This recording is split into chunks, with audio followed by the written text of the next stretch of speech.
Et nous savons que tu as entendu tous ces besoins que nous avons pour ton œuvre, pas pour construire nos maisons, mais pour ta maison. Tu es le Dieu grand, le pourvoyeur, El Shaddai, Jéhovah Jireh, le Dieu de toute suffisance, notre pourvoyeur. Jésus-Christ, je te prie de bénir ce message, je te prie de parler à chacun de nous, je te prie de nous changer par ta force et par ta puissance, et accorde-moi l'onction pour dire ces choses. J'ai ainsi prié. Amen. Gloire à Dieu. Le thème de mon message ce matin, nous sommes debout, nous allons lire la parole de Dieu. Le thème de mon message ce matin, c'est comment devenir une source de bénédiction. Dis ça à ton voisin de gauche, ton voisin de droite, ton voisin de devant, celui de derrière, seulement celui qui te sourit. Amen. Nous allons lire Genèse 12, versets 1 à 2. Genèse 12, 1 à 2. La Bible dit: L'Éternel dit à Abraham, va-t'en de ton pays, de ta patrie, de la maison de ton père, dans le pays que je te montrerai. Je ferai de toi une grande nation, et je te bénirai. Je rendrai ton nom grand, et tu seras une source de bénédiction. Le deuxième verset, Luc 13, versets 6 à 9. Luc 13, 6 à 9. Vous y êtes? Il dit aussi cette parabole. Un homme avait un figuier planté dans sa vigne. Il vint pour y chercher du fruit, et il n'en trouva point. Alors il dit au vigneron, voilà 3 ans que je viens chercher du fruit à ce figuier, et je n'en trouve point. Coupe-le. Pourquoi occupe-t-il la terre inutilement? Le vigneron lui répondit, Seigneur, laisse-le encore cette année. Je creuserai tout autour, et j'y mettrai du fumier. Peut-être à l'avenir donnera-t-il du fruit, sinon tu le couperas. Que Dieu bénisse sa parole. Asseyez-vous, s'il vous plaît. Notre grand thème depuis octobre, novembre et jusqu'en décembre est le combat de la foi. Et je suis en train de parler de pourquoi obtenir une totale délivrance. Et parmi ce que j'ai enseigné, j'ai dit qu'il faut obtenir une totale délivrance parce que c'est sans cela, tu ne peux atteindre ta destinée parfaite. Et aujourd'hui, je parle de ta destinée parfaite. Pourquoi Dieu t'a créé? Pourquoi tu existes? Pourquoi tu es là? Pourquoi tu es sur cette terre? Certains ne savent pas pourquoi ils existent. C'est pourquoi ils prient mal, ils cherchent mal et ils ne trouvent pas. Un homme qui ne sait pas pourquoi il est sur terre est un échec. Est un échec, tu peux te battre, bouger beaucoup, faire beaucoup de choses. Si tu ne sais pas pourquoi tu existes, tu échoueras certainement. Nous sommes sur la terre pour devenir des sources de bénédiction. Dieu t'a créé pour que tu sois une source. Dieu t'a créé pour que ta vie bénisse d'autres vies. Dieu t'a créé pour que ta vie bénisse ta famille, bénisse ton quartier, bénisse ton église, bénisse ta nation, bénisse ton continent et bénisse le monde. Qui croit cela? J'ai un iPad, c'était fait par un Américain, ça bénit un Congolais. Ça quitté. Les États-Unis, c'est tombé dans les mains d'un Congolais. Son intelligence a béni le monde entier. Une source de bénédiction. Dans la vie, il y a 3 niveaux. Il y a un niveau dans la vie qui est le premier niveau où tu n'as rien. Et ainsi, tu ne donnes rien. Et là, je parle sur le plan matériel parce que sur tous les autres plans, nous avons toujours quelque chose. Dieu ne crée aucun homme vide. Amen. Hein? Si j'ai rien dans mes poches, ce n'est pas que j'ai rien en moi. Je peux avoir l'intelligence, la sagesse, la connaissance, l'expérience, une grâce, un talent. Joseph était prisonnier, il n'avait rien. Il avait un don d'interpréter les songes. Mais comme aujourd'hui nous sommes dans un culte où nous parlons finance, nous parlons développement aussi dans ce domaine-là que nous ne devons pas négliger, il y a une étape dans la vie où tu n'as rien, $0 dans tes poches, dans ton compte en banque. J'ai connu cela. Il fut un temps, je venais à l'église, j'avais l'onction, j'avais la parole, je pouvais être disponible pour transporter les chaises, pour prêcher, gagner les âmes. Mais quand il fallait cotiser, donner les offrandes, j'avais rien. J'étais un étudiant, j'habitais chez mes parents, j'avais rien. Et je ne donnais rien financièrement. Mais ce n'est pas parce que j'avais rien et je donnais rien financièrement que je n'avais pas le rêve un jour de pouvoir soutenir l'œuvre de Dieu. Il y a un temps où tu es un arbre sans fruit. On vient, on ne trouve rien, c'est beau. Il n'y a rien. Mais tu es un arbre, mais sans fruit. Deuxièmement, il y a un temps où tu as quelque chose, mais tu ne donnes rien. C'est l'étape de l'égoïsme, où tu gagnes quelque chose, tu as un salaire, tu as des affaires, mais personne ne bénéficie de ce que tu as. C'est l'étape de l'égoïsme. C'est une étape très dangereuse parce que cette étape te ramène à la case de départ. C'est le temps où tu es un arbre avec des fruits, mais des fruits verts, incomestibles, avec des fruits pourris, incomestibles, ou même des fruits hors portée. Certains arbres poussent comme les palmiers. Ils s'élèvent en hauteur, 4, 5, 10 mètres, et au sommet là-bas, ils portent du fruit. Matin, viens cueillir. Alors si tu n'es pas fort, tu n'auras jamais. Et il y a des gens comme ça, il faut être fort pour que tu aies quelque chose de lui. Il faut que tu sois fort. Donc tu dois marcher même 2 ans pour qu'il puisse te donner quelque chose. Des palmiers, des frères palmiers. Dis à ton voisin, ne sois pas un frère palmier. Faut matanzete penza, au lieu qu'il escalier. Alléluia. Vous avez déjà vu comment est-ce qu'on grimpe sur le palmier? Ah, il faut de la technique. Hein. J'ai vu, on prend un fil là, tu t'attaches, et puis tu attaches à la corde, et tu montes comme ça. Et tu, rien que pour avoir son fruit. Il y a des frères palmiers. Pour que tu aies. Aïe, aïe, aïe. Mais il y a la troisième étape. C'est lorsque tu deviens une source de bénédiction. C'est-à-dire que tu es béni, et non pas seulement béni. Tu as des fruits, mais des fruits qui sont mûrs, comestibles et disponibles. Je ne sais pas si vous avez des fois des voisins, ils ont un manguier et le manguier traverse la parcelle et va tomber chez vous et les fruits sont chez vous. Donc tu prends seulement comme ça. Qui aime des arbres pareils? Ah, j'aime ces arbres-là. Alléluia. Qui ont chez eux un arbre, quand il y a la pluie là, les fruits tombent. Ah, j'aime le manguier qui est chez moi à la maison, donc ça tombe de soi-même. Ah, gloire à Dieu. Donc si je veux une mangue, je n'ai même pas monté sur l'arbre. Quand il y a seulement le vent, tu attends, tu as. Que Dieu te fasse grâce, que tu sois comme le manguier qui est dans ma parcelle. Alléluia. Mais bien aimés frères, c'est ça ta vraie destinée, devenir une source de bénédiction. J'ai cité Abraham. Tout mon message aujourd'hui ne sera que sur Abraham parce qu'il a reçu vraiment la promesse, pas seulement d'être béni. Dieu ne veut pas te bénir, il veut que tu sois une source de bénédiction. Comment parvenir à être une source de bénédiction? Je ne serai pas très long. La première chose, la foi. Dites la foi. Tout commence par la foi. La Bible dit dans Hébreux 11, verset 8, c'est par la foi qu'Abraham, lors de sa vocation, obéit et partit pour un lieu qu'il devait recevoir en héritage et qu'il partit sans savoir où il allait. La foi. Est-ce que tu crois que tu peux devenir une source de bénédiction? Qui le croit?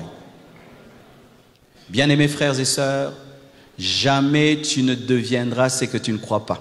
C'est pourquoi Jésus-Christ posait des questions à un paralytique. Veux-tu marcher? Parce que si tu ne crois pas que tu peux marcher, tu ne marcheras pas. Croyez-vous que vous serez grand? Croyez-vous que vous allez impacter? Croyez-vous que vous serez utile dans cette église? Croyez-vous que vous allez être utile dans cette société? Croyez-vous que Dieu peut vous donner l'Afrique, qu'il peut vous donner le monde? Croyez-vous, croyez-vous, croyez-vous? Et dans le domaine de la foi et de la confession, mes frères, parler que tu es riche, que tu es grand, ne te donnera pas des impôts parce que tu as dit que tu es riche et c'est gratuit. Il n'y a pas de facture parce que tu as dit que tu es grand. Dites, parlez, parlez, parlez. Amen. Hein? La foi. Si tu ne crois pas que tu seras grand, tu ne le deviendras pas. Tu dois croire. Abraham croyait qu'en quittant une terre qu'il avait maîtrisée, avec un Dieu puissant, il allait maîtriser une terre qu'il ne maîtrise pas. La foi. Dieu peut te dire, quitte le Congo, va en Chine. Et en Chine, tu ne connais personne. Tu ne parles même pas chinois. Mais Dieu te dit, là-bas, tu seras un homme d'affaires. La foi. Tu y vas, tu deviens grand. Tu restes au Congo, tu échoues. La foi. La foi, mes frères et sœurs. Ce n'est pas tout le monde qui réussira à Kinshasa. Certains, vous devez aller en province. J'ai rencontré un pasteur à Kolwezi. Mes frères, Kolwezi, il allait mieux que les pasteurs quinois que je connaissais à Kolwezi. Et aujourd'hui, Kolwezi, d'ailleurs, vient encore de se développer. Amen. Hein? Tu ne vas pas dire que lui, il est dans un village. Il est au lieu de sa destinée. La foi. Est-ce que tu crois que tu seras grand? Mes frères et sœurs, être humble, ce n'est pas manquer de l'ambition. Être humble, ce n'est pas manquer la fierté. Être humble, ce n'est pas manquer la personnalité. Je sens que je dois creuser là. Donne-moi la main, je vais te parler. Vous savez, il y a une fausse humilité qu'on nous enseigne. Hein? C'est moi, je ne suis rien, je ne suis rien. Non, moi je suis quelque chose. Je suis le temple du Saint-Esprit. Je suis un oint de Dieu et j'ai un grand futur. Mais souvent, nous avons une fausse humilité. Je ne suis rien, je ne veux rien. Manquer d'ambition, ce n'est pas de l'humilité, c'est de la lâcheté. Manquer de la fierté, ce n'est pas de l'humilité. Amen. Hein? C'est un manque de personnalité. Jésus-Christ avait de la personnalité. Amen. Hein? Il parlait aux Sadducéens, il parlait aux pharisiens. Lorsqu'on a dit à Pierre qu'il était ivre, il a dit « Je ne suis pas ivre ». Il n'a pas dit par humilité « Non, je ne suis pas ivre, il est 12 heures ». Mes frères et sœurs, beaucoup de personnes ont des rêves et des ambitions avant de se convertir. Une fois qu'elles se convertissent, elles attendent le ciel. Pourquoi? Parce qu'on vous prêche mal l'humilité. L'humilité, c'est quoi? C'est reconnaître ta valeur et dire, c'est Dieu qui l'a fait. Frère, tu es intelligent. Non, je ne suis pas intelligent. Merci beaucoup. Tu es beau. Merci beaucoup. Oh non, je ne suis pas beau. Oh, je suis beau. Je suis beau. Je suis bien habillé ce matin. Donnez-moi la main, je vais parler. Des fausses humilités. Quand tu t'es regardé, je sais que j'ai concordé ma chaussure avec ma ceinture, avec ma montre. Je sais, je l'ai vu. Je l'ai vu. C'est pas que je l'ai pas vu. Je l'ai vu. Et je l'ai fait sciemment. Mais des fausses humilités. Frère, mais c'est bien ta chaussure avec ta montre et ta ceinture. Oh, laquelle? Laquelle? Il n'y a rien. Oh, hypocrite que tu es. Chacun de nous, quand il se regarde dans le miroir, tu sais que j'ai des beaux yeux, j'ai ceci, j'ai cela, tu sais. Nous le savons, nous le savons, nous le savons. Nous savons que moi, je suis fort en mathématiques. En français, je suis faible. Si on te dit tu es fort en mathématiques, je serais Sylvain, tu sais chanter. Tu sais chanter. Oh, rien. Tu sais chanter. Tu sais chanter, frère. Tu sais chanter. Il sait chanter? Oui. Alors, il sait chanter. C'est l'orgueil? Oh. Quand tu dis à l'antilope qu'il est antilope, tu sais quoi? Il est antilope. Et maintenant, nous avons des chrétiens sans rêve, sans ambition. Quand même, ils se tiennent devant Dieu. Mon fils, que veux-tu? Fais de moi ce que tu veux. Dors dans la poubelle. C'est ce que je veux. Oh non, tu es orgueilleux. Comment tu veux construire un temple de 6000 places? Oh, pourquoi pas je ne veux pas le faire? Je le fais. Oh, 7 étages, même 1000 étages. Où est le problème? L'espace est à qui? À tout le monde. Tu montes comme tu veux. Tu montes comme tu veux. L'espace là, c'est pour tout le monde. Tu veux construire un étage. Tu fais un étage, 2 étages. Tu fais 2 étages. Tu veux 1000 étages. Fais 1000 étages. Regardez Dubaï. Regardez Dubaï. Tu vas dire que c'est l'orgueil? Non, ce sont des visionnaires. Nous cachons derrière l'humilité pour ne rien faire dans la vie. Oh, c'est l'orgueil d'avoir des ambitions. Frère, celui qui a eu l'ambition de faire le vaccin, que Dieu le bénisse, hein, ça a sauvé beaucoup de gens. Ah, et celui qui disait, moi je serais seulement un médecin tout court. Regarde, il a sauvé qui? Mais lui, pasteur, a sauvé les gens. Il avait l'ambition. Einstein avait l'ambition. Aujourd'hui, tu peux monter dans un avion et tu atterris. Celui-là avait le rêve de créer un avion.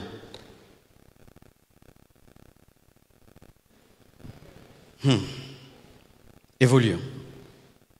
La foi. Deuxième chose, l'alliance. Dites alliance. Abraham est devenu source de bénédiction parce qu'il avait une alliance avec le Dieu Tout-Puissant. Dans Genèse 15, versets 18 à 21, la Bible dit, en ce jour-là, l'Éternel fit alliance avec Abraham et dit, je donne ce pays à ta postérité, depuis le fleuve d'Égypte jusqu'au grand fleuve, au fleuve d'Éphrate. Il fit alliance avec Abraham et il lui promit des choses. Dans l'alliance, il y a 2 choses. Il y a les droits et les devoirs. Tu fais, je fais. C'est un contrat. Et un contrat n'est pas fait que des droits. Il est aussi fait de devoirs. Souvent avec Dieu, nous avons un problème, c'est que nous nous concentrons sur nos droits et nous oublions nos devoirs. C'est vrai, Dieu a promis à Abraham qu'il allait faire de lui une grande nation, qu'il allait lui donner une terre, mais Abraham ne devait pas adorer des faux dieux. Abraham devait obéir à Dieu. Mais nous, qu'est-ce que nous faisons? Nous continuons à adorer des faux dieux, mais nous réclamons à Dieu d'accomplir ses promesses. Tu vois le problème? Quelle est la part que tu dois réaliser dans le contrat que tu as avec Dieu? Aucun homme sur cette terre ne peut devenir grand sans une alliance, soit avec Dieu, soit avec Satan. Et quand tu fais une alliance avec le diable, tu dois accomplir les clauses de l'alliance, mais aussi avec Dieu. Le problème, c'est que les chrétiens sont négligents dans leur alliance avec l'Éternel et ils pensent que Dieu accomplira sa part. Le Seigneur t'a dit que tu serais un grand homme. Oui, c'est sa part du contrat. Mais ta part, tu dois être humble. Alléluia. Maintenant, toi, tu développes l'orgueil, mais tu veux que Dieu fasse de toi un grand homme. Non, Dieu ne va pas accomplir sa part. Parce que dans les clauses, il y a ce que Dieu doit faire et ce que tu dois faire. Mes frères et sœurs, même dans la Nouvelle Alliance, nous avons des devoirs. J'aime des choses dans le Nouveau Testament. Le grand Paul, l'enseignant de la grâce, il dit « Je traite durement mon corps ». Ah, dans le Nouveau Testament, tu dois aussi traiter durement. Oui, il doit traiter durement son corps. Mais souvent, qu'est-ce qui arrive? Au nom de l'alliance, nous disons à Dieu « Dieu fait tout, moi je vais dormir et je vais me réveiller, Dieu accomplit sa part ». Bien-aimés, ce matin, deux choses sont en train de vous bénir, Dieu et un homme, vrai ou faux? Si je dis Dieu, tu m'as appelé, c'est toi qui fais tout. Prêche à ton peuple, nous avons adoré, tu es présent, alléluia, prêche, alléluia Jésus.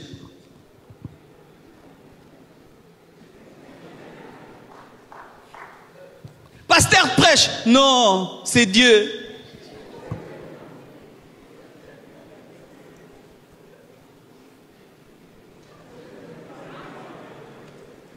Tu as entendu quelque chose? Mais quand Marcelo tient le micro, Dieu commence à parler. Dieu commence à parler. Pourquoi? Dans la nouvelle alliance, nous sommes co-travailleurs, co-ouvriers avec Dieu. Tu travailles, Dieu travaille. Tu travailles, Dieu travaille. C'est pourquoi il nous dit, allez, faites de toutes les nations mes disciples. Mais Dieu peut convertir le monde entier, mais nous devons parler. Ton problème, c'est quoi? Tu as reçu les promesses de Dieu, tu es allé dormir. Et tu te réveilles, tu lis les cahiers des promesses. Ah, moi, je serai ceci, hein. Moi, je deviendrai cela. Il y a aussi ta part. Dans cette prédication, il y a la part de Dieu et la part de l'homme. Ma femme a vu, j'étais en train de préparer la prédication. À 4 heures du matin, je me réveille. Je lis le message, je relis, je relis. C'est que je suis en train de vous prêcher, je l'ai écrit comme un professeur d'université. Je peux te sortir ça, je t'imprime ma prédication. Alléluia. Il y a le point 1, le point 2, le point 3, le point 7. Certaines choses me viennent maintenant, mais d'autres, c'était déjà venu. Là, je suis dans un mode vomissement. Mais il y a des gens qui, même dans le ministère, ne préparent rien. Pasteur, qu'est-ce que tu vas prêcher? Ah, ça va sortir là-bas, ça sortira. Ndeko, Oroteya, 1 heure du temps on te donne. Après 10 minutes, tu n'as plus rien à dire. Tu commences à raconter, on m'a dit le corbeau et les renards sur un arbre perché. Mais oui, j'ai déjà vu ça. J'ai déjà vu ça, des gens négligents dans le ministère qui attendent de devenir des grands pasteurs avec des grandes églises, mais ils ne peuvent pas se donner la peine d'étudier la Bible, de prier, et ils s'attendent à donner des grandes prédications au hasard. On ne prêche pas bien au hasard. Une prédication bonne, ce travail se prépare. Et ça dans tous les domaines de la vie, mon frère. Tu es footballeur, tu dois accepter de faire les tours du stade. Amen. Hein? Tu es un mécanicien, tu dois accepter d'être sous les camions. Alléluia. Tu es médecin, tu dois accepter de toucher le sang. Alléluia. Dans tous les domaines de la vie, il y a la part de Dieu et la part de l'homme. Je serai grand. Oui. Tu fais ta part, Dieu fait la sienne. L'alliance. Mon frère, si tu n'as pas une alliance avec Dieu, tu ne seras pas grand. Parce que sur cette terre, il y a le prince de ce monde qui règne. Et si tu n'as pas celui qui est au-dessus de lui, tu seras sous sa coupe. Troisième chose, la sensibilité. Dites sensibilité. Genèse 22, verset 1. La Bible dit ceci. Après ces choses, Dieu mit Abraham à l'épreuve et lui dit, Abraham, et il répondit, me voici. Abraham avait la capacité d'écouter Dieu. Il y a un problème aujourd'hui. Nous avons des chrétiens qui n'ont jamais entendu Dieu et qui sont conduits par les prophètes. Frères, vous qui avez le don de prophétie dans cette église, écoutez ma doctrine. Vous m'écoutez? Écoutez. Amen. Hein? Qui a le don de prophétie? Lève la main. Voici comment nous ici, nous fonctionnons. Nous ne fonctionnons pas ici à la compassion avec des gens qui écoutent Dieu à la place des autres. Nous ne fonctionnons pas dans cette église avec des gens qui bébérisent les fidèles. Voici comment il faut faire.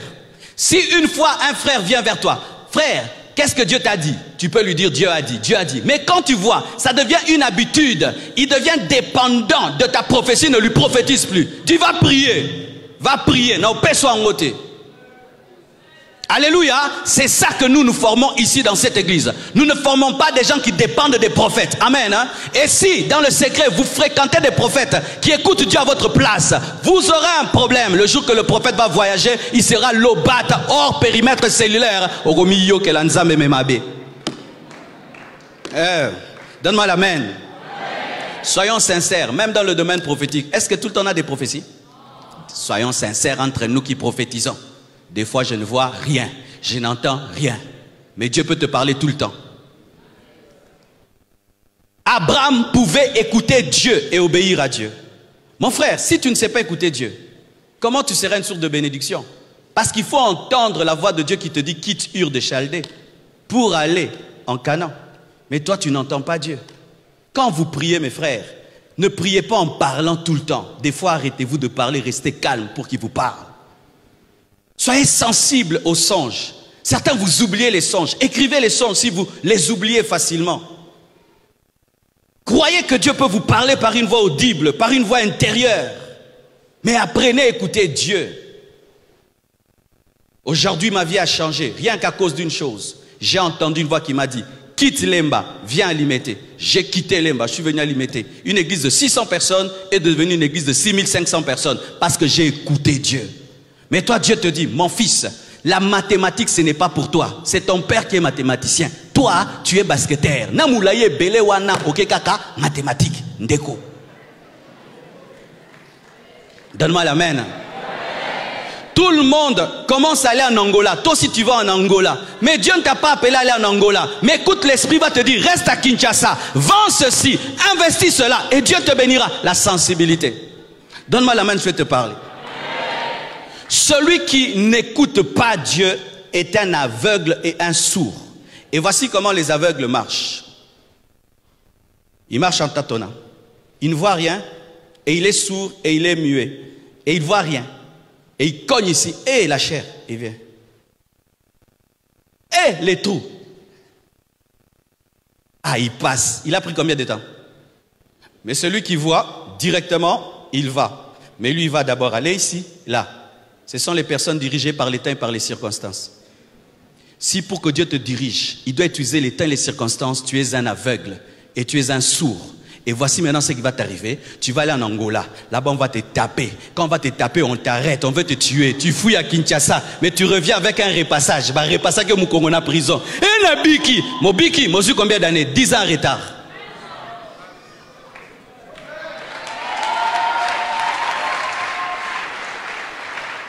Tu fais les affaires, tu n'entends pas la voix de Dieu, tu fais seulement les affaires, tu perds 10 000 $, 20 000, 50 000, 100 000. Quand vraiment tu deviens pauvre, et tu entends. Mais si tu peux écouter Dieu au fond de ton cœur, pourquoi tu as arrêté ces affaires? Je n'ai plus la conviction. Seulement la conviction, oui, parce que ces affaires, je les ai commencées avec la conviction, je les arrête aussi avec la conviction. Quand seulement tu sors des affaires, tu attends que cette marchandise-là n'a plus de valeur au biki. Mais si tu n'écoutes pas Dieu, tu vas t'entêter alors que c'est fini. Soyez sensibles, apprenez à écouter Dieu par vous-même. Et les scientifiques ont démontré ceci, que si tu prends un enfant normal, qui naît normalement, tu le mets dans une maison, tu te rassures seulement de le nourrir. Voici ce qui va arriver à cet enfant. Si tu le mets en contact avec personne, personne ne lui parle, il n'entend personne, il ne voit personne parler. Cet enfant deviendra sourd et muet, sans être sourd et muet. Parce que les sens physiques ont besoin d'être exercés. Alors le fait que ses oreilles n'entendent pas des paroles, sa bouche ne sait pas parler. Il deviendra muet, il deviendra sourd. Mais il n'est pas sourd, mais il le devient parce que les sens ne sont pas exercés. Et lorsque spirituellement, tu ne t'exerces pas à écouter Dieu toi-même, et tu laisses les autres l'écouter à ta place, tu deviendras un sourd spirituel, un aveugle spirituel, un muet spirituel. Des fois, il faut dire au prophète, pour ça, j'aimerais que Dieu me parle à moi-même. Si Dieu ne me le dit pas, je ne le fais pas. Et quand tu fais ça, Dieu te parlera. Dieu te parlera. Sur 10 révélations que tu as, 9 viennent des prophètes, et une seule est ta révélation. Mais tu es en danger, tu es en danger. Imagine ça. Tu vas te marier par prophétie, tu vas travailler par prophétie, tu vas voyager par prophétie, les prophéties des autres. Mais tu es en danger. Quatrièmement, l'obéissance.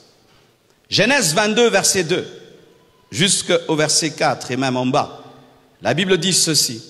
Dieu dit, prends ton fils, ton unique, celui que tu aimes, Isaac, va-t'en du pays de Morija, et là, offre-le en holocauste sur l'une des montagnes que je te dirai.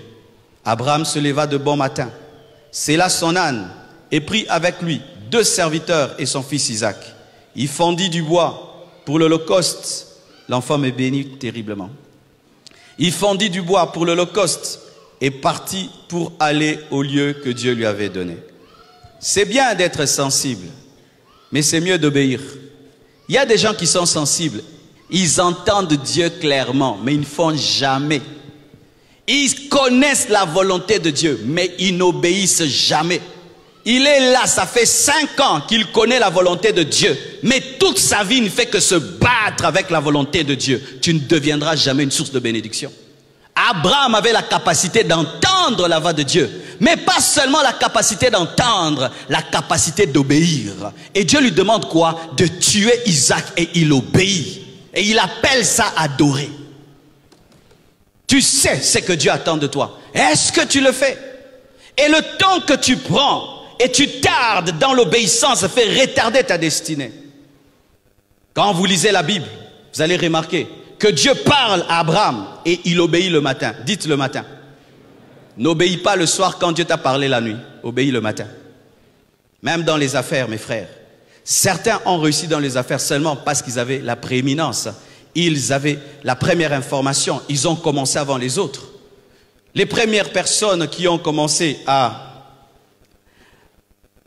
utiliser ces voitures catch, qu'on appelle catch, comme taxi, ont eu beaucoup d'argent. Mais quand tout le monde a découvert et tout le monde maintenant est dedans, ces personnes n'ont pas autant d'argent. Il faut agir le matin parce que le soir, tout le monde a l'information. Des fois dans le business, c'est seulement, tu dois profiter du temps où toi tu as découvert cette marchandise-là que les autres n'ont pas découvert. Une fois tu tardes l'année prochaine, c'est tout le monde qui découvre. Des fois tu peux découvrir un endroit où les choses sont moins chères et tu dois vite y aller. Une fois que tu tardes, après 2 ans, c'est tout le monde qui découvre et tu n'as plus le monopole. N'obéissez pas le soir lorsque Dieu a parlé la nuit. Obéissez le matin. Amen. Hein? Apprenez à obéir à temps. Le temps que vous passez vous fait passer à côté de votre destinée. Et sachez, lorsque tu as épousé Sarah, tu dois te réveiller le matin pour prendre Isaac. Parce que si elle te voit à midi pendant que tu prends Isaac, elle va dire ok, na moi na wapi. Isaac, on le prend le matin pendant que Sarah dort. Mais toi, tu veux prendre Isaac pendant que Sarah te voit. Vous allez discuter et il va te remplir de compassion. Tu vas changer d'avis. Pendant que Sarah dort, prends Isaac les matins. Dites le matin. Les grands hommes agissent le matin. Ça, c'est un principe. Tu veux connaître les grands hommes? Va seulement le matin. Qui est réveillé? La plupart des hommes qui influencent la terre se réveillent le matin. Et ça dans toutes les disciplines, pas seulement le spirituel, dans tous les domaines, les sportifs, les politiciens, les professeurs, les pasteurs, et tout, et tout, et tout. Les hommes qui influencent la terre, ils se réveillent souvent avant les autres. Ils aiment avoir des moments où personne ne les dérange. Et c'est quand? Le matin. Le matin. Même dans le domaine du ministère, tu te réveilles à 12h, à 12h, à 12h tous les jours, tu n'auras pas un grand ministère. Tu dois te réveiller lorsque tout le monde dort pour être seul avec Dieu. Jésus se réveille avant tout le monde pour influencer. Alléluia. Tu te réveilles à quelle heure? Tu obéis à quelle heure? Certains, ça fait 4 ans que Dieu vous a dit ça. J'aimerais même le témoigner. C'est vrai que nous sommes arrivés à Limité ici il y a 9 ans. Mais je savais qu'il fallait venir plus tôt. Oui. On me disait ça et Dieu me le disait, va là-bas. Mais je disais, mais comment j'irai à Limete? Moi j'ai grandi à Lemba, j'ai grandi à Lemba. Déjà l'église est grande. Faites très attention. Ce qui est bien est l'ennemi de ce qui est meilleur. Oui, parce qu'une église de 600 membres, quand même, c'est une grande église. Mais c'est une petite église par rapport à une église de 20 000 membres. Parce que cette compassion deviendrait même 20 000, 30 000, 40 000. Mais ton problème, c'est quoi? C'est que tu t'attaches à ce qui est bien alors que le plan de Dieu, c'est ce qui est mieux. Je vais te choquer. Vous savez qu'Abraham était déjà riche en Ur de Chaldée? Oui. Abraham, quand il a quitté Ur de Chaldée, il a dit il avait des troupeaux. Donc il était déjà riche en Ur de Chaldée, mais il n'avait pas Christ. Il avait des brebis et des bœufs. Quand Abraham a quitté Ur de Chaldée, il avait des bœufs. Il les avait déjà lorsqu'il adorait des faux dieux. Mais il n'avait pas Isaac qui devait engendrer Christ. Alors si tu te contentes de ce que tu as, tu ne verras pas ce que tu peux avoir. C'est pourquoi beaucoup de gens restent dans la moyenne alors qu'ils peuvent être excellents. Un homme a dit, tire sur le soleil et si tu le rates, tu tireras sur les étoiles. Mais si tu tires sur les étoiles, tu tireras sur rien. Je vais expliquer. Qui a déjà joué aux fléchettes ici? Les jeux là où on lance sur quelque chose de rouge. Qu'est-ce qu'il y a? Il y a la pointe rouge. Autour, il y a 9, et puis il y a 7, et puis il y a 6, il y a 3. Si tu calcules le rouge, tu peux tomber sur le 9 et sur le 8. Mais si tu calcules le 8, tu vas tomber dehors. Cherchez à atteindre le maximum, à atteindre la perfection, à atteindre le plus haut niveau. Et si tu n'y arrives pas, tu ne seras pas dans la médiocrité, tu seras à côté du but. Un élève qui va déjà à l'école avec le but d'avoir 50%, il aura 50, il aura 30. Mais celui qui dit j'aurai 100%, il peut se retrouver avec 80 et il a distingué.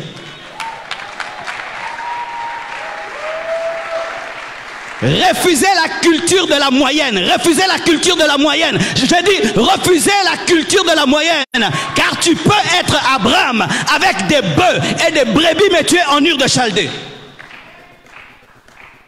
Ah, est-ce que je peux parler? Mais il y a certains ici, n'est-ce pas, qui ont eu de l'argent avant de se convertir. Vrai ou faux? Mais oui, il y a des païens qui sont venus, qui ont cru en Jésus, mais il avait l'argent. Il avait des maisons et des biens. Mais ces biens-là n'ont pas Christ. Il n'y a pas Isaac. Ils ne se sont pas contentés de dire j'ai déjà l'argent, je n'ai pas besoin de Dieu. Non, j'ai les finances, mais je ne suis pas riche, parce que la richesse c'est d'abord l'esprit. Visez des hautes choses. Visez toujours des grandes choses. Faites toujours les choses très très bien. Amen. Hein? De sorte que même si tu as raté, tu dis j'avais fait de mon mieux. Amen. Hein? Oh, et si marité, nasalaki makasi nyonso mutakoki ko sala. Pour simba, so simité donc il fallait pas qu'il simba. Po nga penza na nga na kufa. Amen. L'obéissance. Obéis. Ne dis pas seulement Dieu m'a parlé. Ne te glorifie pas de toutes les révélations que tu as. Ne te glorifie pas de toutes les fois que Dieu t'a parlé. Est-ce que tu obéis? Cinquièmement, un cœur d'adorateur. Genèse 22, verset 5, la Bible dit, et Abraham dit à ses serviteurs, restez ici avec l'âne. Moi et le jeune homme, nous irons jusque-là pour adorer. Qu'est-ce qu'il appelle adoration? Offrir son fils. Il appelle ça adorer Dieu. Non, c'est tuer. Il devait dire, je vais à la montagne tuer mon fils. Il dit non, nous allons adorer. Malgré que Dieu lui demande quelque chose de difficile, il continuait à aimer Dieu parce qu'il avait un cœur d'adorateur. Il aimait Dieu plus que tout. Il aimait Dieu plus que lui-même.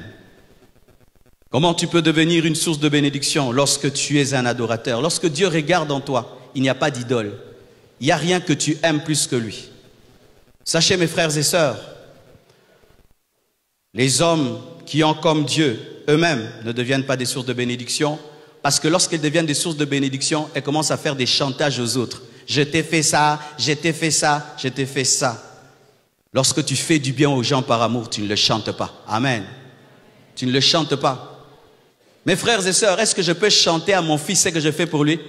Oh, oracle, je te nourris. Oracle, je t'habille. Oh, mais tu ne peux que me nourrir et m'habiller. Amen. Hein? Mais il y a des parents qui chantent ça à leurs enfants. Je vous habille, je vous nourris. Eh, ngatinda kiyo zwazem.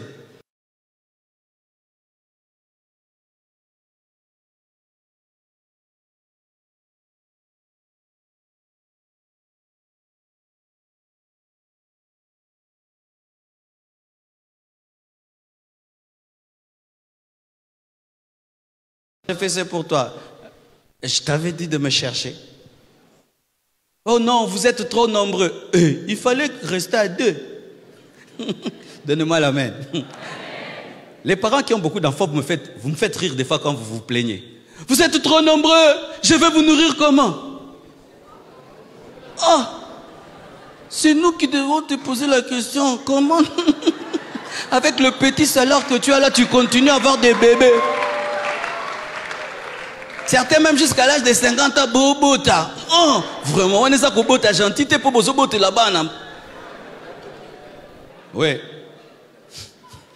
Écoutez, si vous avez des parents qui ont plus de 50 ans, 60 ans, qui ont toujours des bébés, il faut faire une réunion de famille.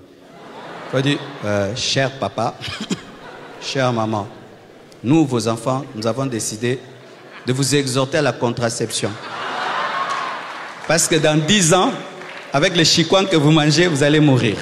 Alors ces bébés-ci que vous faites là, ce sont nos enfants. Alors, prière de ne pas nous laisser un héritage bébérique.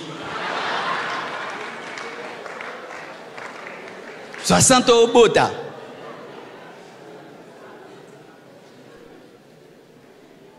Moi, j'ai clôturé déjà, vous savez.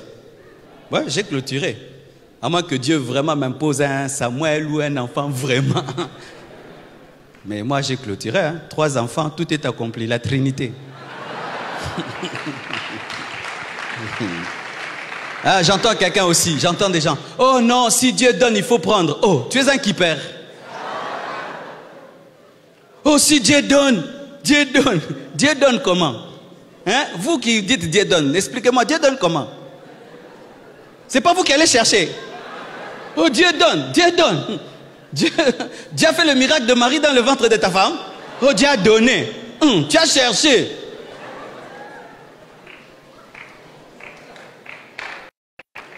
Oh, Dieu a donné. Dieu a donné. Dieu a donné. Dieu a donné. Tu as cherché.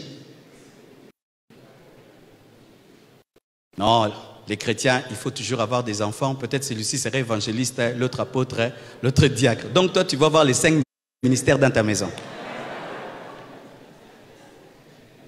Peut-être le sera président. Vraiment. Je crois en la contraception. Mais en la bonne contraception. Laquelle? Il y a une contraception qui est mauvaise. C'est celle qui permet à la femme de recevoir la sémence et d'être fécondée, et puis qui vient et qui tue l'enfant. Ça, c'est la mauvaise parce que c'est une contraception qu'on appelle micro-avortement. Mais la contraception qui empêche la fécondation, la rencontre entre la sémence de l'homme et la femme, c'est là, il n'y a pas de problème. Pourquoi? Dieu nous a donné l'intelligence aussi pour freiner le fleuve Congo. C'est Dieu qui a créé le fleuve Congo. Mais quand on met le barrage, on pêche. On a pêché. Oh, Nzambe ba korrijakete, ça va. L'électricité que nous avons ici, c'est parce qu'on a corrigé le fleuve Congo. Il venait, on a mis un barrage et puis ça nous a donné l'électricité et Dieu dit, vous êtes intelligent. Pareil aussi, à la puissance sexuelle, c'est comme un fleuve. Tu mets aussi un barrage.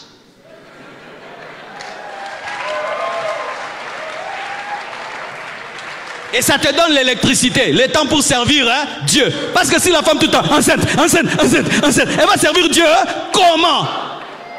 Barrage, électricité. Give me amen. Pour le reste, voyez des médecins. Amen. Dites seulement, notre pasteur a prêché, il a dit, il y a 2 sortes. Il y a 2 sortes. Amen. Parce que à l'église, on ne doit pas seulement prêcher et éviter certains détails. Amen. Hein? Parce que je connais dans l'église, bébé moko bozo lingate. Pasteur, zemili susu. On est ça moi na bien. Nini.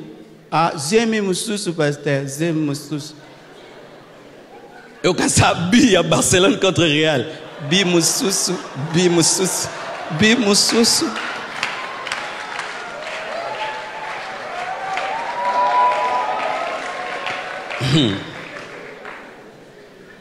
Évoluant. 6e, l'amour du prochain. Dites l'amour du prochain. Si tu veux devenir une source de bénédiction, tu dois aimer les hommes. Regarde ton voisin, dis-lui je t'aime. Mais à ma femme, dis dans le Seigneur. Je dois aimer l'homme pour que Dieu me bénisse pour l'homme. Il y a des gens qui cherchent à être bénis, mais pour qui? Pour eux-mêmes. Dieu ne bénit pas des égoïstes. Tu dois aimer l'homme pour que Dieu fasse de toi une source de bénédiction. Tu es une source de bénédiction pour l'homme. C'est dire un jour Dieu voudra aider quelqu'un, mais il passe par toi. C'est être une source de bénédiction. Amen. Dieu veut changer la vie de Sylvain, il passe par moi. Je fais la DNC. Le frère Sylvain, un grand musicien, il chante ailleurs, mais il est grand. Parce que ce n'est pas ici qu'il a appris à chanter. Il chantait déjà bien. Mais pour qu'il soit connu, qu'il soit bien encadré, tu organises la DNC, il vient, il joue la guitare, il chante, il dit « Hé, frère, tu as la chose, mais frère, tu l'encourages. » Il devient un grand homme. Dieu a atteint ça par toi. Mais si tu n'aimes pas les gens, tu n'as pas de l'amour pour quelqu'un, tu ne fais que parler du mal des gens. Les hommes sont mauvais, les hommes sont mauvais, les hommes sont mauvais. Et Dieu bénit moi. Il va te bénir pour des hommes mauvais. Aimez les hommes et Dieu vous bénira pour les hommes. Soyez passionnés des hommes et Dieu vous bénira pour les hommes. Ayez les soucis des hommes et Dieu vous bénira pour les hommes. Ayez le fardeau des hommes et Dieu vous bénira pour les hommes. Ayez le rêve pour les hommes. Rêve. Je regarde Marco, je rêve. Ce jeune peut devenir un grand pasteur et je m'investis en lui. C'est ça, être une source de bénédiction. T'as vu seulement quand tu pries, moi. Non! Non. Il a été démontré que les hommes les plus riches du monde, ce sont les hommes qui font devenir les autres. Ce ne sont pas les hommes qui investissent en eux. Non, ce sont ceux qui font devenir les autres. Ils deviennent des faiseurs de grands. Alléluia. Des faiseurs de rois. Tu deviens un faiseur de roi, tu ne manqueras jamais de rien. Mais tu te mets être roi, tu peux être roi pendant un temps. L'amour du prochain. Dans la vie d'Abraham se prouve où? Dans Genèse 14, versets 21-24. Le roi de Sodome dit à Abraham, donne-moi les personnes et prends pour toi les richesses. Abraham répondit au roi de Sodome, je lève la main vers l'Éternel, le Dieu très haut, maître du ciel et de la terre. Je ne prendrai rien de tout ce qui est à toi. Pas même un fil. Là, c'est l'orgueil. C'est la personnalité. Alléluia. Il est orgueilleux. Mais si moi, je te dis, je ne prendrai rien de toi, même pas un fil. Personnalité.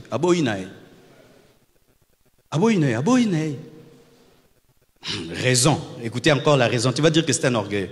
Je ne prendrai même pas un fil, ni un cordon de soulier, afin que tu ne dises pas, j'ai enrichi Abraham.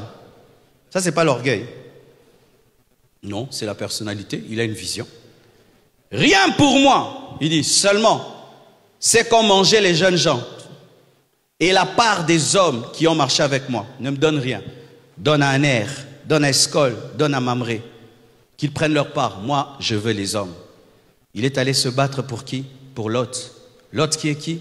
C'est son neveu qui a suivi Abraham dans la vision. Et qui a pris le meilleur, parce que quand il devait se séparer, il a choisi la bonne terre. Et Abraham a été béni par la présence de Dieu, mais n'est jamais devenu rancunier. Il est allé se battre pour Lot, et il a sauvé Lot. L'amour du prochain. Septièmement, le détachement des biens. Il a refusé les richesses de Sodome pour se contenter de prendre ce qui est à son armée. Mon frère, les gens qui aiment l'argent n'ont pas l'argent. Et si tu as l'argent et tu aimes l'argent, l'argent te détruira. Mais ceux qui se servent de l'argent ont toujours l'argent parce que l'argent est un esclave dans leurs mains. Il a un détachement par rapport aux biens. On lui dit, entre les hommes et l'argent, qu'est-ce que tu veux? Il dit, je veux les hommes. Prenez les biens. Mais je vais te donner des biens. Il dit, non, je n'ai pas besoin de l'argent de Sodome. Je n'ai pas besoin de l'argent du diable. Dites, je n'ai pas besoin de l'argent du diable. Je n'ai pas besoin de l'argent de Sodome. Alléluia. Pour que tu refuses des pactes avec Sodome, des pactes avec Satan, tu dois avoir un désintéressement face à l'argent. Avant de faire un pacte avec le diable, on est d'abord cupide. Amen. Hein? La cupidité précède le pacte avec le diable. Tu vois ton ami qui est devenu magicien, occultiste, vérifie bien dans votre enfance, il aimait beaucoup l'argent. Quand il était à l'université, il parlait de l'argent. Pourquoi tu étudies? Pas pour aider le pays. Je vais être riche, je vais être riche, je vais être riche, je vais l'argent, je vais l'argent. Le jour qu'on lui a proposé l'occultisme pour devenir ministre, il a accepté. Mais celui qui avait le rêve des hommes et des hommes, Cet homme résiste.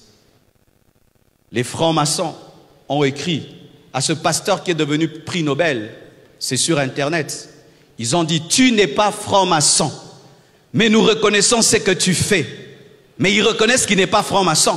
Mais au niveau où il est arrivé, c'est quand on devient franc-maçon, n'est-ce pas? Mais il refuse, pourquoi? Il préfère Dieu que la gloire. Dites Amen. Il est possible de faire des grandes choses sur cette terre sans être un franc-maçon. Je dis, il est possible de faire des grandes choses sur cette terre sans l'argent de Sodome. Donne-moi les hommes, prends ton argent Sodome, mais Dieu me donnera l'argent. Pour terminer, si je ne le dis pas, ce n'est pas un culte d'équilibre. Nous sommes dans un culte d'équilibre. Dites le travail. Regarde bien le Congolais qui est à côté de toi, dis-lui le travail.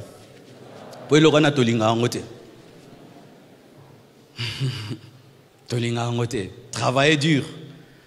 Oh, on n'aime pas ça. Nous aimons que les choses tombent du ciel. Abraham, souvent nous disons qu'il était riche. Mais qu'est-ce qu'il faisait pour être riche? Il se promenait et Dieu jetait de l'argent du ciel. Tiens, tiens, des bombes d'argent, des pluies d'argent. Je suis le père de la foi. Dit élevage. Abraham était un éleveur. J'aime un papa de cette église, celui qui est en train d'arranger toutes nos chaises. Nos chaises, après qu'on les a achetées, comme on tombe dessus, il y a les dos qui s'abîmaient. Et j'ai cherché un jeune homme, je lui ai dit, jeune homme, viens, arrange-nous ces chaises. Le jeune homme là, il n'est même pas millionnaire, il n'a même pas encore une entreprise réelle. Il vient, il regarde, il prend la mesure d'une chaise, il va avec, et puis il envoie quelqu'un faire à sa place ce travail. Il se comporte déjà comme un grand PDG. Et celui qui l'envoie nous fait un travail vraiment bâclé, on rend le contrat. À la place, on cherche un autre. Et quand je viens ici au chantier, je le regarde. Cet homme, il entre, il te dit « Bonjour pasteur » et il vient ici. Il est seulement là. Il ne cause pas, il ne parle pas. Je ne le vois même pas boire l'eau. Hein. 8 heures, 12 heures, 14 heures. Si vous êtes bien assis là et des chaises avec bien, c'est un papa ici de cette église. Il ne parle pas. J'ai dit, il est chinois ou congolais? Congolais. Mais si c'était congolais, Neni, Akatinan. Au monde à Kango, danger.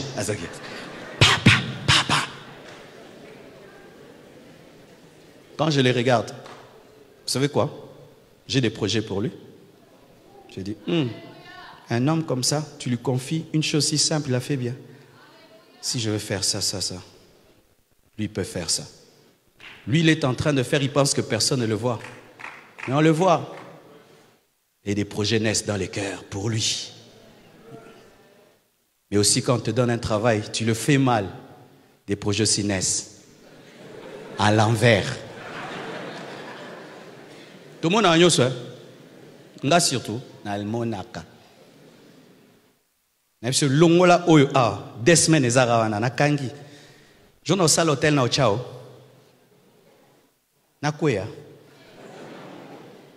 Je préfère prendre un païen qui va le faire que toi un chrétien qui parle la langue. Va parler la langue à l'église.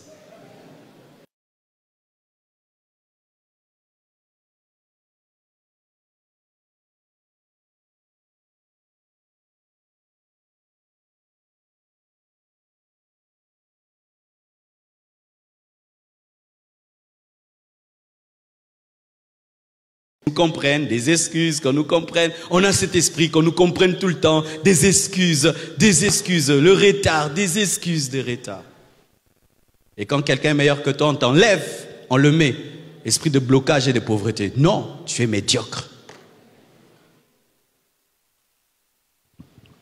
Genèse 13, verset 1. Abraham remonta d'Égypte vers le midi. Lui, sa femme et tout ce qui lui appartenait, et Lot avec lui.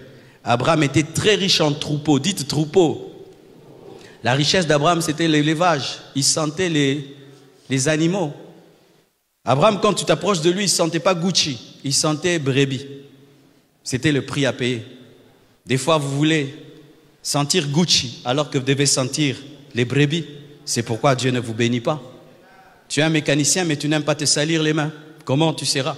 Ce sera ce genre de mécanicien qui regarde le moteur comme ça et puis il s'en va. Mais des fois, tu vas dans un grand garage, tu vois le grand patron libanais, il entre sous le capot. Il sort là-bas, quand il entre dans une voiture, une plus belle voiture que la tienne, mais il est entré sous ton capot. Vrai ou faux? Est-ce que vous salissez les mains? Est-ce que vous transpirez? Et si tu ne transpires pas là, transpire dans le cerveau. Alléluia. Est-ce que tu as des moments où tu bosses dur pour le rêve que tu as? Tu prends combien d'heures par semaine? Combien d'heures par jour pour le rêve que tu as? Le rêve que tu as, je serai. Ok. Combien d'heures tu passes pour ton rêve à y travailler? Combien d'heures tu fais? Par semaine, combien d'heures tu fais? Par mois, par année, combien de temps tu passes à travailler? À travailler ton don, à travailler ta voix, à travailler ton cerveau, à travailler, à bosser, à travailler. Tu lis combien de livres par année? Tu lis combien de livres par mois? Combien tu lis? Tu écoutes quoi? Tu écoutes des choses qui ne t'apportent aucune intelligence, qui ne t'apportent aucune valeur ajoutée par rapport à ton travail. Tu es dans la politique, mais tu écoutes Bodo. Kendosaki Bodo Kuna.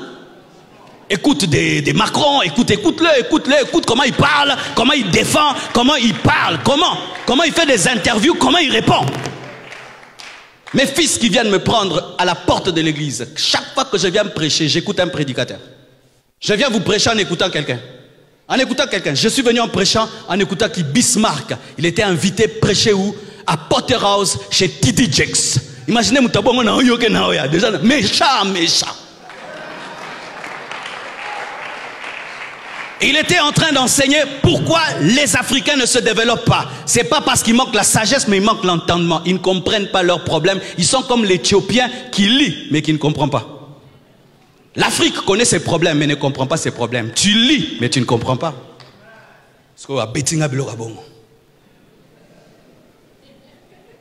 Demande à mon épouse tout le temps, je suis en train d'écouter. J'écoute tout le temps. Pourquoi? Parce que je parle beaucoup.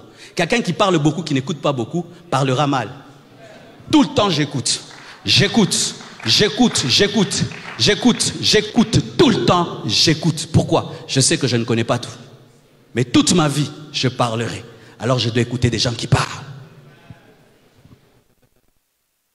Oh, franc-maçon. Toi tu fais 2 minutes sur ton rêve. L'autre fait 10 heures du temps. Vous aurez la même vie. Dites travailler dur. J'aimerais terminer. J'ai besoin de 7 frères et de 7 sacs. C'est d'interroger l'onction des sacs. Vous allez tourner cette chair et c'est comme ça que je vais finir mon message. 7 sacs et 7 frères, vous allez tourner là. Je vais expliquer quelque chose, on va s'arrêter. Rapidement, s'il vous plaît. Rapidement, mes frères.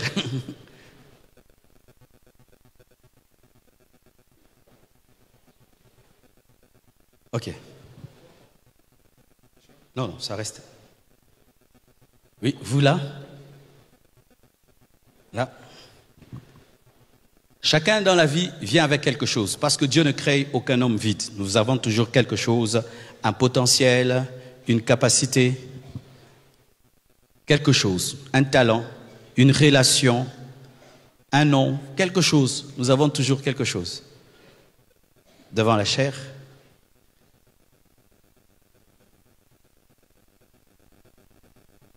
Regardez-moi maintenant. Ça, c'est le cercle de la vie. Dieu nous a créés pour être des arbres qui portent des fruits. Ainsi, la pensée de Dieu, c'est que tu ne gardes pas ce qui est à toi, mais que tu puisses le donner à l'autre. Et on donne à celui qui donne. Amen. Alors, tu vas te débarrasser. Chacun de vous va commencer à se débarrasser du sac. Si on te donne un sac, tu le donnes à l'autre. D'accord? Ça va dans ce sens-ci. Allez-y. Oui, allez-y. Frère, tu gardes les sacs. Ne gardez pas. Prenez. Dieu te bénit, tu bénis l'autre et on te bénit. Dieu te bénit, tu bénis l'autre et on te bénit. Dieu te bénit, tu bénis l'autre, on te bénit. Dieu te bénit, tu bénis l'autre, on te bénit. Dieu te bénit, tu bénis l'autre, on te bénit. Dieu te bénit, tu bénis l'autre, on te bénit. La source, le fleuve, ça continue, ça continue. L'église grandit, la famille grandit, la nation grandit. Ce que tu trouves dans ton laboratoire, tu le donnes au monde entier. Et les gens sont guéris. Ce que tu trouves, tu en fais une entreprise, tu engages les gens et les gens sont bénis. Tu reçois une révélation, tu la partages, les gens sont changés. Dieu te donne de l'argent, tu investis et tu engages les gens. Dieu te bénit et tu entends la voix de Dieu et tu donnes à quelqu'un. Tu donnes dans l'œuvre de Dieu. Tu construis, tu fais des choses, tu fais des choses, tu fais des choses. Mais un jour, le frère dit, ah, Nalembi, tout ce que tu as, bloque ça. D'accord, on continue, mais toi, bloque seulement. On continue. Ce que tu as, tu donnes, mais lui bloque. Ce que tu as, tu donnes, mais lui bloque. Ce que tu as, tu donnes, et lui bloque. Ma beau passer. Ce que tu as, tu donnes, mais lui bloque. Ce que tu as, tu donnes, et lui bloque. Ce que tu as, et lui a tout bloqué. Il a créé un embouteillage spirituel. Quand il y a l'embouteillage, qu'est fait le roulage? Il cherche la voiture qui est en panne. N'est-ce pas? Et il trouve une voiture en panne qui ne roule pas. Qu'est-ce qu'on dit? Longo naba? Longo lio naba la balle. Mais tu n'iras pas avec les sacs. Ce sont les autres. Donne ça. Toi, tu quittes. Tu deviens pauvre. Tu rentres à la case de départ dont je vous ai parlé. Et la roue continue. Et la roue continue. Lui, maintenant, il commence à raconter. Quand j'étais, quand j'ai fui, quand on était, hein, nous fûmes, tu conjugues tout au passé. Pourquoi? Un mauvais cœur, un mauvais cœur, un mauvais cœur. Tu n'as pas la sorcellerie, tu as un mauvais cœur. Je dis que tu n'as pas la sorcellerie, tu as un mauvais cœur. Oh, l'esprit de blocage. Non, tu as un mauvais cœur. Et voyez, et si par hasard, tous tombaient dans la maladie du frère et que moi, je gardais l'esprit de partage, tous ces sacs seront ici, n'est-ce pas? Et tous vont quitter le terrain, n'est-ce pas? Et maintenant, quand tout ça sera à moi, qu'est-ce qu'ils vont dire? La jalousie va commencer. Les combats inutiles vont commencer. Mon frère, ma soeur, ce n'est pas parce que tu tues Abel que tu deviens Abel. Et ce n'est pas parce que tu envies Abel que tu prendras la place d'Abel. Lorsque quelqu'un est en train d'avoir des résultats là où tu as échoué, tu dois vérifier quel était son cœur pour qu'il ait cela. Frères, sœurs, vous êtes dans une même église. Certains ici sont venus jeunes et Dieu les a bénis. Mais dans tout ce que Dieu leur a donné, ils n'ont jamais rien fait pour cette œuvre. Et d'autres, ils ont fait des grandes choses. Et Dieu bénit ceux qui font tourner la roue. Et ceux qui ne le font pas, Dieu les enlève. Pourquoi? Ils doivent continuer à avancer. Que Dieu vous bénisse abondamment. Merci. Nous sommes debout, nous prions, nous rendons grâce à Dieu pour le message de ce matin et demande à Dieu qu'il fasse de toi une source de bénédiction. Prions au nom de Jésus-Christ de Nazareth.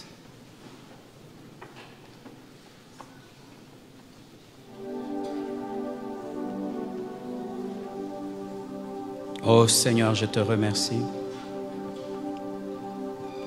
Je te rends grâce pour ta parole ce matin. Fais de nous des sources de bénédiction.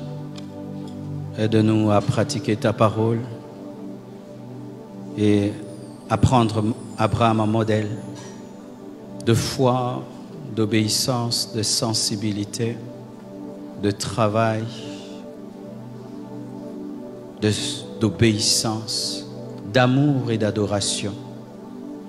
Seigneur, que ce message reste gravé dans les cœurs.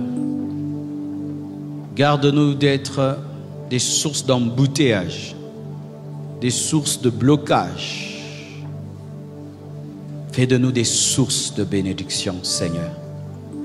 Délivre-nous de la paresse, délivre-nous de la négligence, délivre-nous de l'attentisme. Seigneur, donne-nous d'obéir rapidement. Je prie, Père éternel, que tu combles ton peuple de tes bontés et qu'une révolution ait lieu dans nos esprits. Au nom de Jésus-Christ, j'ai ainsi prié. Amen.